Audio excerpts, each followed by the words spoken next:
வணக்கம் நண்பர்களே. Hands and பயிற்சியில இன்னைக்கு 9வது நாள். இன்னைக்கு வீக்கெண்ட்னால கராத்தே கிளாஸ் கிளம்பி போயிட்டேன். போய் பார்த்தா எல்லா ஸ்டூடெண்ட்ஸும் பயிற்சியில இருந்தாங்க. நான் அப்பதான் ட்ரெஸ் சேஞ்ச் பண்ணிட்டு போயிட்டு இருந்தேன். நம்ம கிளாஸ்ல ஜூனியர்ல ஒரு பையனுக்கு பர்த்டே சொல்லியிருந்தாங்க. சோ அவனுக்காக எல்லாரும் செலிப்ரேட் பண்ணிட்டு இருந்தாங்க. இவன் எப்பவுமே என்னோட வீடியோஸ்ல போய் ஐ அம் கம்ப்ளீஷன் சொல்லி கமெண்ட் பண்ணிடுவான். நீங்க வேணா போய் செக் பண்ணி பாருங்க. என்ன தெரியல, இந்த மாசத்துல நிறைய பேர் பிறந்திருக்காங்க. சரி, ஹேண்ட்ஸ் பயிற்சி கிளாஸ்ல ட்ரை பண்ணி பார்க்கலாம்னு சொல்லி பண்ணிட்டு இருந்தேன். நம்ம ஜூனியர்ஸ் கொஞ்சம் சப்போர்ட் இருந்தாங்க.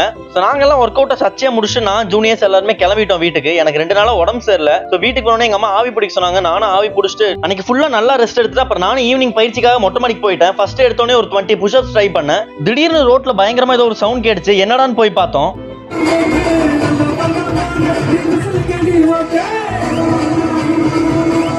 அப்படியே டிவிக்கே சாங்க்கு வைப் எல்லாம் பண்ணிட்டு நானும் மொட்டை மாடிக்கு மறுபடியும் பயிற்சிக்கு வந்துட்டேன். ஃபர்ஸ்ட் பைக் புஷ்அப்ஸ் கொஞ்சம் ட்ரை பண்ணேன். அப்புறம் போய் பிளாங்க்ல ஒரு 60 செகண்ட்ஸ் வெயிட் பண்ணேன். அப்புறம் நம்ம சப்போர்ட்காக பசங்க எல்லாம் நிக்க வச்சு ஹேண்ட்ஸ் ட்ரை பண்ணிட்டு இருந்தேன். இன்னைக்கு கொஞ்சம் பேலன்ஸ் நல்லாவே கிடைச்சது. சோ கூடவே போயிட்டு கொஞ்ச நேரம் வால்லையும் ட்ரை பண்ணலாம்னு சொல்லிட்டு ஒவ்வொரு காலா தூக்கி பண்ணிட்டு இருந்தேன். இன்னும் கொஞ்ச நாள் தான் இருக்கு, அதுக்குள்ள எப்படியாச்சும் நான் நின்றுவேன். சோ நீங்க அதை மறக்காம பாருங்க. போயிட்டு நண்பர்களே.